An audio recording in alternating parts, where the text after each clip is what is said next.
नमस्कार, जय हिंद, जय भारत, जय छत्तीसगढ़। इस वक्त रायपुर पंडरी से एक बड़ी खबर आ रही है। पूर्व विधायक धनीराम साहू के बेटे ने आत्महत्या कर ली, फांसी लगाकर अपने ही घर में। और ये खबर निकलने के बाद शहर में सनसनी फैल गई है।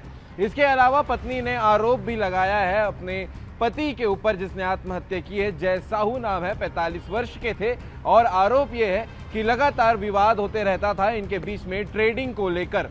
पिछले साल ट्रेडिंग की वजह से 15 लाख रुपए डूब गए थे और फिर से ट्रेडिंग की शुरुआत जब जय साहू ने की तो फिर इसी विषय को लेकर लगातार इनके बीच में विवाद होते रहता था। और इसके अलावा एक और आरोप यह है कि शादी से पहले इसकी एक और शादी हो चुकी थी और इस बात को छुपाया गया था जय साहू की मौजूदा पत्नी से। इस बात को लेकर भी इनके बीच में विवाद होते रहता था और इसी को लेकर जय साहू जो है वो लगातार मानसिक रूप से परेशान थे। और उसने जब घर पर कोई नहीं था तो पंडरी स्थित पंडरी थाना क्षेत्र में अपने घर में ही फांसी लगाकर आत्महत्या कर ली। उनके पिता जो धनीराम साहू थे वो पूर्व विधायक है और इस पूर्व विधायक थे। इसके अलावा ये खबर बड़ी है, तो आप इसमें कमेंट करके जरूर बताइएगा इस पूरे विषय को लेकर आप क्या कहेंगे।